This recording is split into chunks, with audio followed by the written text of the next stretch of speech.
So I'd like to welcome everyone to our alumni speaker series for this evening. I'm Annie Puppet. I am the Director of Career Development here, located on the Fayette campus, serving all of our students in all of our centers online, as well as our alums. So welcome this evening. We are joined by Kathleen Davis.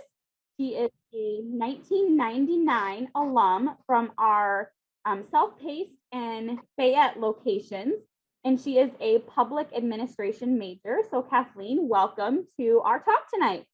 Thank you so much for having me. Absolutely. Dr. Duffy usually joins us on these, and unfortunately he had another commitment tonight, and so he was unable to join us. And so I would just, on behalf of Dr. Duffy and the rest of the UIU community, I would like to welcome you. We really enjoy talking with our alums and connecting with our alums on their stories, what they've done since they graduated, what they've done with their career path, how things may have changed, their time in Upper Iowa, and just all of those things combined. And so on behalf of him, welcome. And we really encourage students and members of the UIU community to reach out to you after this evening with any questions that you have about tonight or any of the topics that you went over. So I would encourage those that are watching us through Facebook Live to any questions that you have, any comments that you would like to direct towards Kathleen regarding anything that she's talking about tonight, please put them in the comments. And as the discussion goes on tonight, I will ask her your questions and we can go from there based on the conversation. So to get things started, I know there's a lot of things you want to talk about and a lot of things we want to get to, but first, can you just tell us a little bit about yourself? Sure.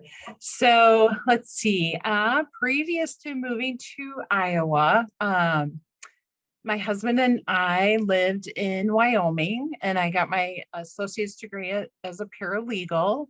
And then he had a job opportunity. So we moved here in 92 with our oldest son. And I started, then we had a second son. They're both grown. And I started working actually at UIU in 94. And at that time, I was in the Career and Counseling Services department and wanted to get my bachelor's degree. So I finally was able to do that while I was working at Upper Iowa. So I'm a proud Peacock for sure. Awesome. Yeah. You mentioned working in the Career and Counseling Service area. So a wonderful place to gain some valuable networking skills and lots of opportunities there. So that's wonderful that you were part of that. You were a public administration major while you attended Upper Iowa, and much of the work that you are doing now is something that someone who might be in sociology, psychology, human services, for example, might be inclined to pursue. So what drew you to this line of work? First of all, Sure. if you wouldn't mind telling us what it is that you do, a little bit about who it is that you work for. I know we're going to get into a little bit more in depth than that a little bit later, but what drew you to this line of work? And are there ways that you're able to tie in your public administration degree and public admin knowledge to the work that you do at the Domestic Abuse Resource Center? Yes, absolutely. So I would say probably what drew me into the line of work, working at Upper Iowa on campus, especially in the counseling services, helping students, that was huge. I love the energy of the campus. I like the close, tight-knit part of the campus. And when I worked there, I didn't honestly know there was an agency that provided domestic abuse, services, advocacy. And so once I actually graduated, so that would have been in May of 1999, and a position became available for helping services. And I was just drawn to it because at that time they were seeking a court advocate. And so with my background in not only paralegal, but then getting my bachelor's degree in public administration, it just seemed like a perfect fit. I also, while I was on campus, I just loved the psychology courses. So I think that also helped draw me in. And I'll be honest, helping people has always been, just a huge passion for me. So I think it was the combination of those. And, also as far as the public administration, excuse me, I would say it helped form my leadership style for sure. And it also allowed me to kind of see the big picture of an organization. Helping Services were a pretty small nonprofit agency. So not only do we have the Domestic Abuse Resource Center, but we also have a mentoring program, family education program, and prevention. And so, it just makes sense. We're in a helping kind of small community, and it just made sense. It just fit exactly what I was looking for. So I feel fortunate. And yeah, so I started in August of 99. I haven't looked back. It doesn't seem like I've been at the agency as long as I have. I'm now the director of the Domestic Abuse Resource Center. We're still a relatively small team. There are 8 of us. But so I oversee 7 advocates, and they're amazing. It's really hard work, but they're extremely passionate. They love what they do. And I'm also lucky that they love what they do. So yeah, everything just kind of worked together. It did. So you really went into helping services. You kind of worked your way up to be put in the director role. Is that kind of what I understand? You've kind of have worked your way through the ranks at helping services, so to speak, and you're kind of now taking on that more of that leadership role within your area, correct? That is absolutely correct. Yes. And I'm very fortunate to do that. So what position specifically was it that you started in at helping services and with the resource center? Yep. So things have kind of morphed and changed over the years. But when I started, we had one court advocate. At that time, we covered 9 counties. Now we cover 7. There was some restructuring of the state and services. Um, but so things, like I say, have morphed. We've received different grants. We now have 2 federal grants, which is we're very fortunate in that sense. And that's when we were able to hire 2 additional staff. And so, not only do I lead the program, I do provide direct services to clients because that gives me a lot of energy. I feel like, again, that was kind of my calling. Um, and it just gives me a lot of passion. And even though it's sad, obviously, with the nature of the work that we provide, um, it's also extremely humbling, rewarding, just to be able to help a survivor, because I think sometimes we take for granted that, a client might just be reaching out for the first time ever or disclosing what is happening. And that's not the easiest thing to do, especially in our rural area.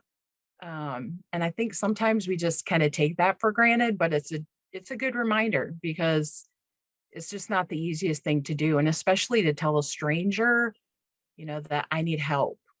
And, we never tell clients what to do. We're all client driven, because they know their situation better than anyone else, but we're there for them, like I say, to advocate, to provide options. So yeah, and I'll get into that as Yep, we'll well. do that a little bit later Yeah. too. Yep. Yep. A lot of things to dive into in our short amount of time tonight. Um, Yep. so that's just kind of what we're gonna go into now. I know the main topic of your talk tonight is geared towards domestic violence, and as the director of the Domestic Abuse Resource Center, you deal with survivors on a regular basis. So, can you give us a brief overview of domestic violence and what you as advocates do for survivors? Oh, yeah. So domestic violence, I think, one of the things I want to mention, a lot of people think of the physical violence when they think of domestic violence, and that is domestic violence, right?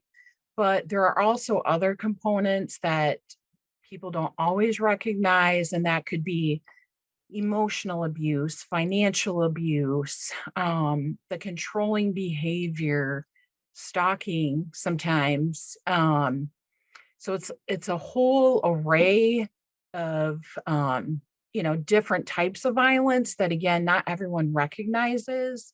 And so as advocates, the biggest thing, we do have a 24-hour crisis line that we answer.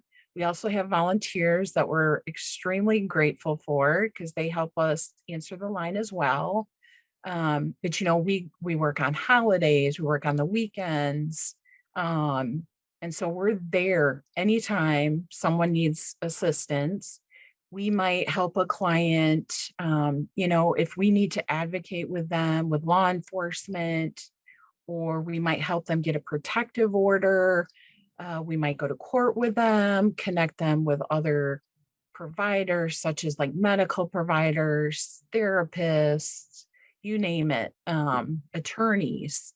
So again, you'll probably hear me say this a lot, but I just can't emphasize enough that we're there for the client. We never want to tell them what to do because that's just not helpful.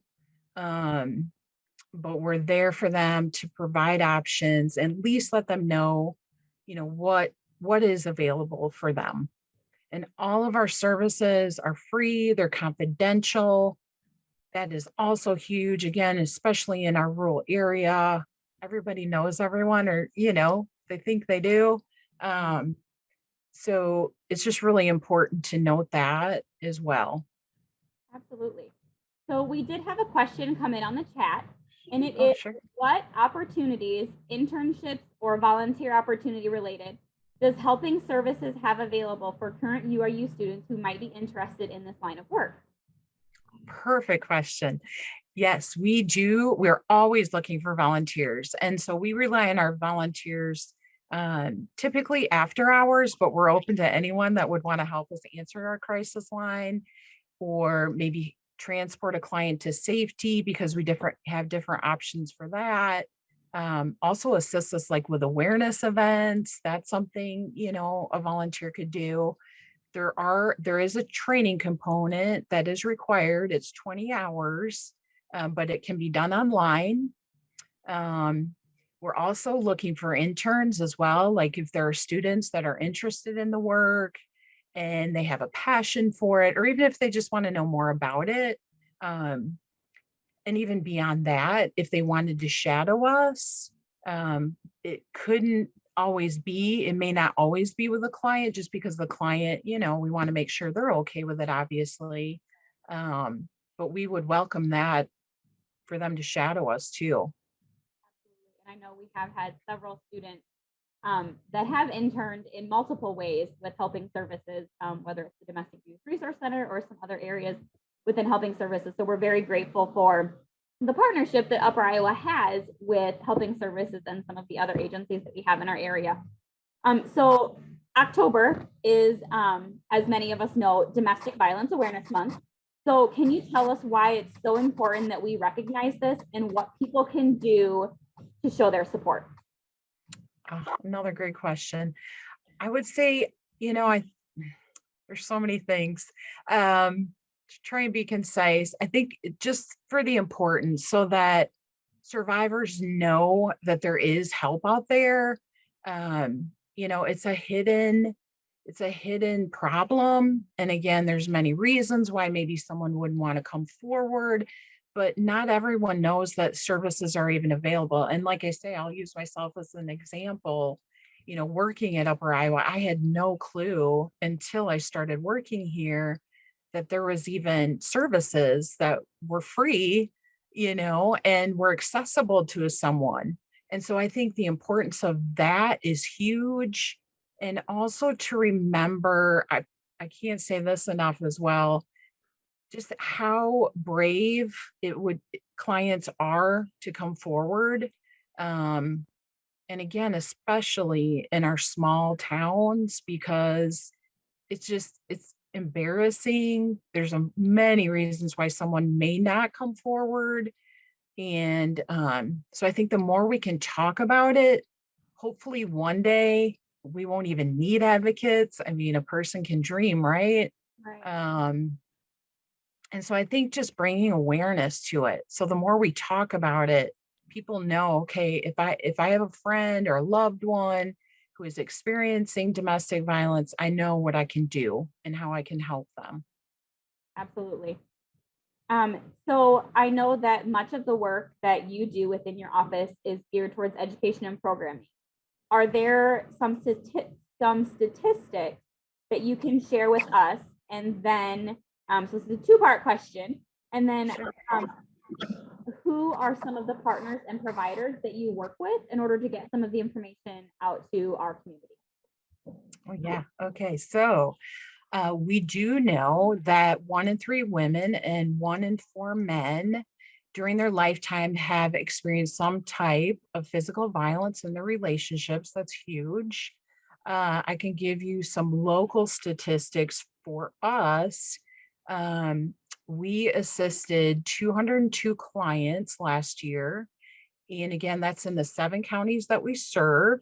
Um, and for me, you think about it, 202 during a pandemic is a lot, because we know that it probably was even more difficult for clients to come forward because it wasn't safe to do so, because of the shutdown. And those are, when I talk about statistics, I always like to add, those are the clients, of course, that have come forward. There's so many, again, that just it's not safe to come forward, or they're afraid, or they might be related to someone that is in the field. So just whenever we talk about statistics, I like to preface it with that. Um, but I also read a statistic that, like throughout the United States, it was some unbelievable amount, like 20,000 phone calls were answered on hotlines. And so, I mean, that's just alarming. And again, those are the ones that actually, feel safe to call. Um, so yeah, it's a lot. And I am so sorry. And you asked me another part of the question. What was the That's second fine. part? So who are some of the partners and providers that you work with to get Sure. information out to the community?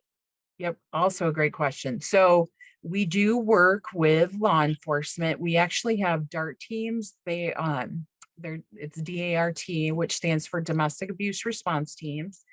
And so we work close with them because, they're typically the first responders. And what we have asked them to do, every time they respond to a domestic violence call, that they call us so that we can help, because it's really intimidating for a survivor to be involved in the criminal process. And again, we can go to court with them, we can advocate with law enforcement. So that's one area. And then, again, therapists, we have cross referrals with them. We try to train as many professionals as possible, and medical providers, attorneys, honestly, anyone who intersects with a survivor is like a partner for us. We just want to reach those. And so we're always out and about introducing ourselves, giving our 800 number out, encouraging them to, if they know someone who's experiencing domestic violence, they know how to reach us. Actually, during the pandemic, too, I should mention we added a chat option, and that's on our website, just because we're hoping, and we've gotten a lot of traffic, but we're hoping that that might be easier for victims instead of actually having to pick up the phone. Right, right. Yeah. Leads into the next question that we had come through on the chat.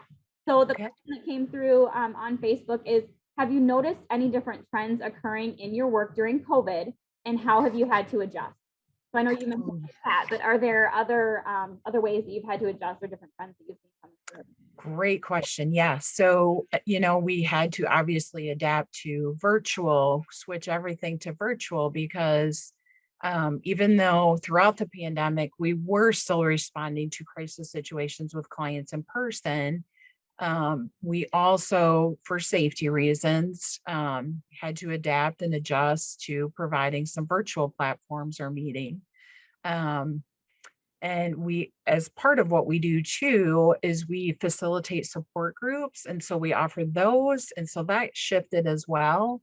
Instead of course, in person, we offer a virtual support group. So if anyone out there is interested or knows someone who, would want to participate in a support group, just know that that's something else, another service that we provide.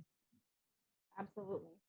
Um, so what are 2 to 3, kind of switching gears a little bit here, what are two to Sure. three strengths and qualities that you look for in people going into your field? And what are some ways that our students can develop those strengths?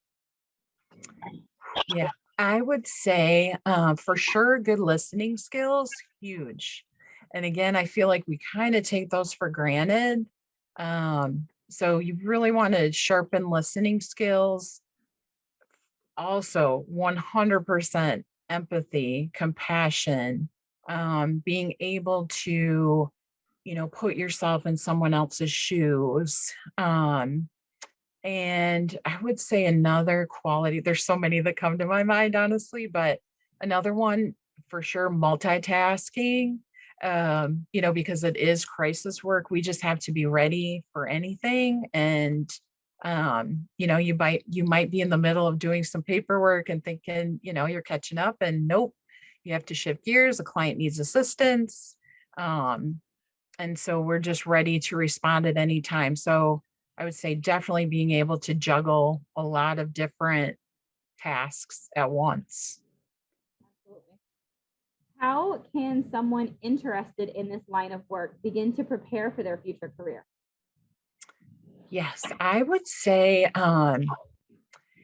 especially again for us, just reaching out, if a student has an interest in assisting survivors, like give us a call, again, you could shadow us, you could assist us maybe by doing like an awareness event.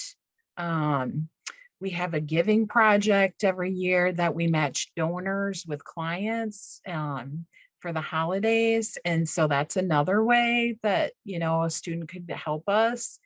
In fact, I will give a huge shout out to Upper Iowa because for the past, I can't even think how many years now, you guys, the students have just stepped up um, and have helped us, yeah, donate gifts for our clients. Last year, due to the pandemic, the Fayette Police Department and um, Student Services kind of partnered together. And I mean, it's amazing that that collaboration took place because it's just it's incredible because our clients then, it's a huge relief for them. It takes some pressure off of them to have to they don't always have the finances or the means to get Christmas gifts or any kind of gifts for their kids. So it's just it takes some pressure off and they're always super appreciative. Right. Very much. Yeah. We did have another question come through on Facebook, and you have the public administration degree. Do you suggest other degrees that would be best suited for this career? Oh gosh. I think honestly, I have staff that have communication degrees, human services degrees. Um, I think, it's a combination. I think the skills are probably one of the other more important pieces. So yeah, I wouldn't say we're only looking for someone, with a public administration degree. We're more open to that. So yeah, I think human services, any kind of social services kind of degree is a perfect fit too. Thank you. Um, Yeah. Switching gears a little bit to career readiness. So that's a pretty hot topic in my area of career development, career services, along with higher education in general and among employers as well. I know we talked a little bit about career competencies and kind of what they are and what they mean. So the National Association of Colleges and Employers is the organization that our office belongs to, and they have developed these competencies that we've talked about.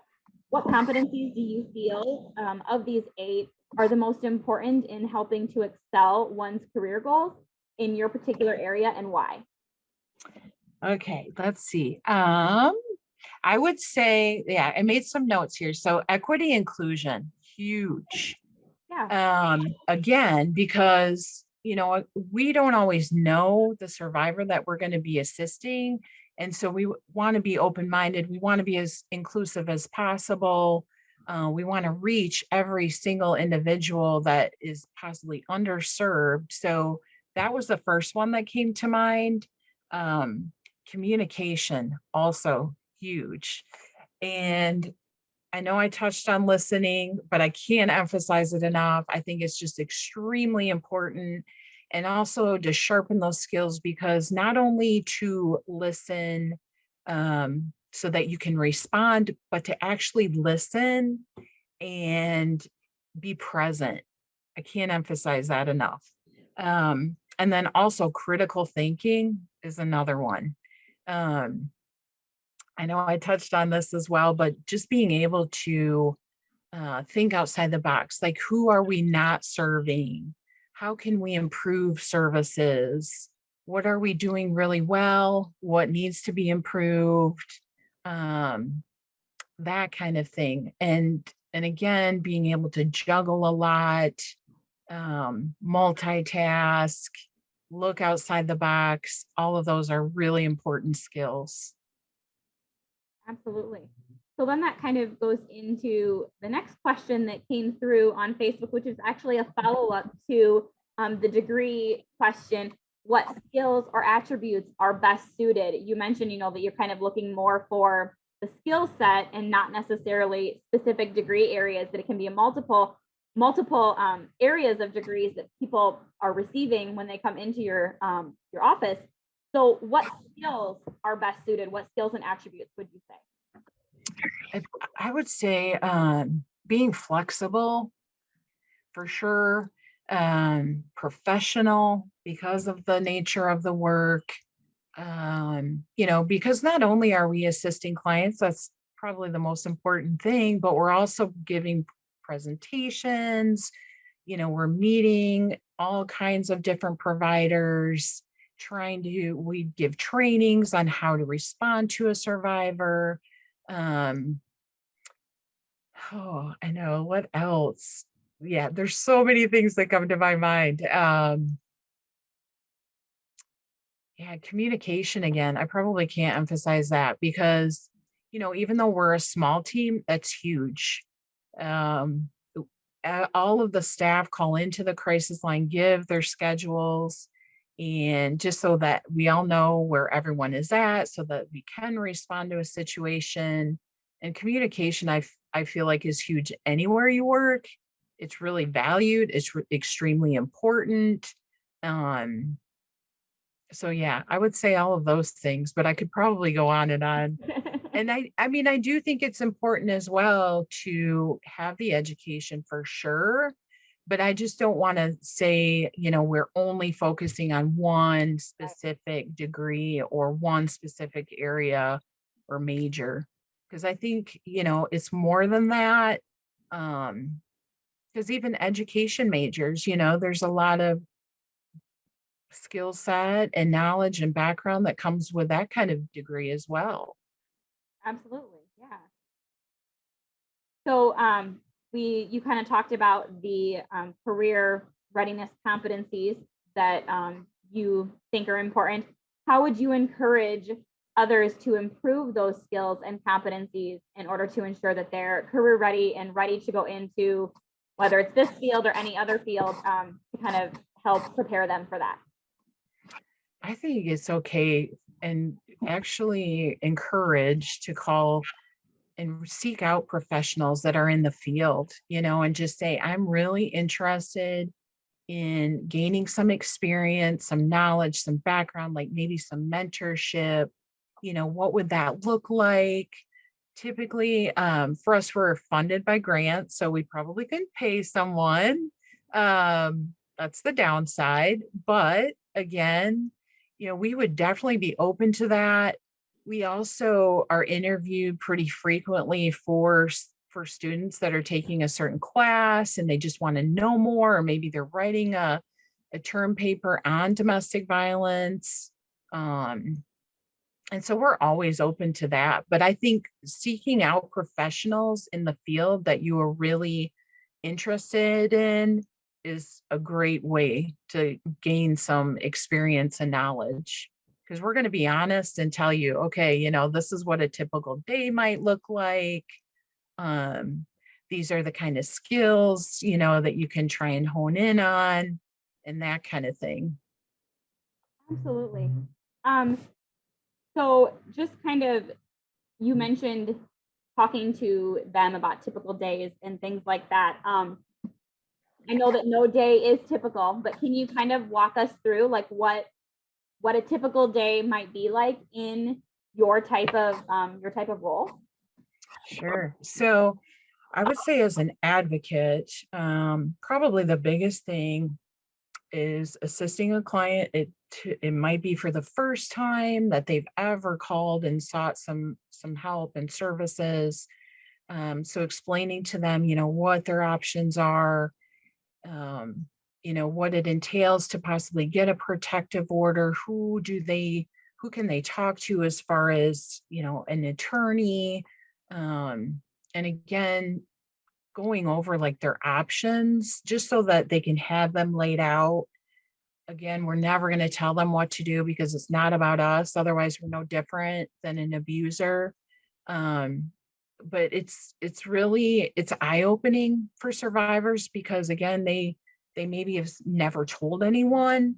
And so it gives them like some peace of mind.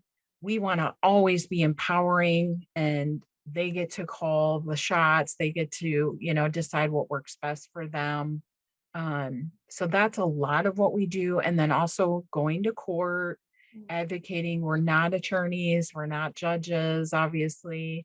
Um, but we are there with them and we can at least explain like what the process might entail, what what kind of questions are going to be asked if they're testifying, that kind of thing.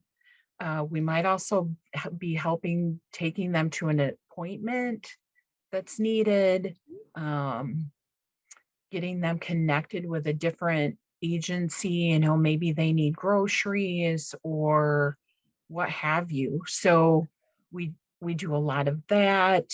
So not only referrals, um, but again, another typical part of what we do is provide presentations. We'll go anywhere to anyone that will hear us. Um, and again, I know this is going to totally age me, but I like to tell people that, when I was in school, nobody talked about it. Like we just didn't know what domestic violence was. You knew it was possibly happening. So that's a positive because again, talking about awareness, I think is huge. And hopefully the more we talk about it, the more it will at least shed a light and clients will at least know that there is help out there, that they're not alone, that they don't have to take on more than they already have. And that's huge because it's like a hidden, no one wants to, believe, nobody ever plans to be a survivor either. I think that's the other important thing to know. Um, and I don't think we can talk about it enough, honestly. Absolutely. There was a question that came through on the chat that I didn't catch right away, but the question is, how do you stay motivated on rough days? That's such a good question. Uh, I I think we don't talk about self-care enough as a team, as advocates. Any helping profession doesn't talk about self-care. I think it's extremely important. However you can do that, whatever gives you energy. If we don't talk about self-care, if we don't practice self-care, it's going to lead to burnout, and that's not good for anyone. It's definitely not good for the clients that we serve.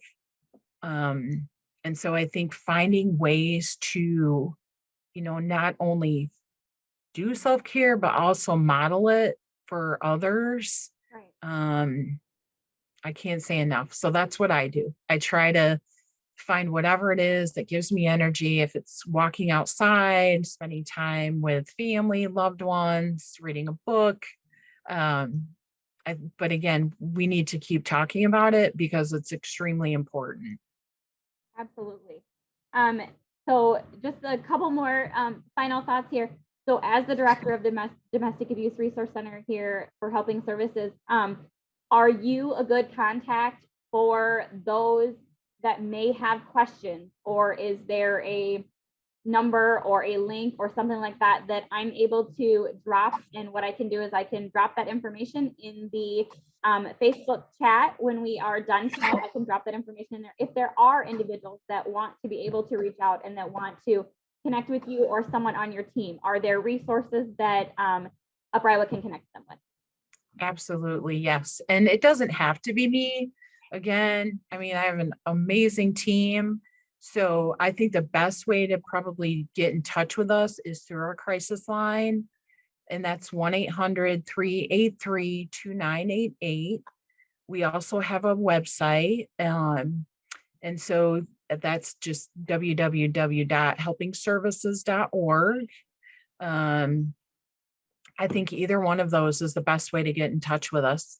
But people are welcome to ask for me as well. So either one. Absolutely. And I will put that information in the chat in the comment box of the Facebook Live when we are done here tonight. Are there any final, before we wrap up, are there any final pieces of advice that you would give to UIU students or the UIU community and those that are listening to us tonight as we wrap things up? As far as the nature of the work, I think, again, the most important thing, if you know someone who you might suspect is dealing with domestic violence, be there for them. You don't have to be an advocate to help. Be there, listen, don't judge, let them know that they're not alone. It's huge that they even came forward. Right. So I want to say that. I also want to say, I just appreciate that you took the time to even highlight the importance of domestic violence. And also thank the Upper Iowa community. I mean, it's huge. Again, we get a lot of support and we appreciate it. It impacts our clients that we are trying to assist, and it impacts the community as well. So I say kudos to you all, and we appreciate the collaboration. If anyone ever has questions or concerns or needs anything, don't hesitate to reach out. Absolutely. We did have a couple of things on the chat come through thanking you for you and your team for the work that you all do in our community. So thank you. And then another one that your team is pretty outstanding. So thank you on behalf of Upper Iowa University. Thank you for the work that you and your team at the Domestic Abuse Resource Center and at Helping Services does to support the Northeast Iowa area and Upper Iowa University as well. So on that note, that concludes the Alumni Speaker Series for this month. I would like to thank you again, Kathleen, for joining us tonight and kind of shedding a little bit of light, bringing more attention to Domestic Violence Awareness Month and to the work that it is that you do there at the Resource Center and with Helping Services. And I would encourage everyone to join us next month when we communicate again with another alum and bring the Alumni Speaker Series back to the UIU community. So thank you all again and have a wonderful night. Thank you so much.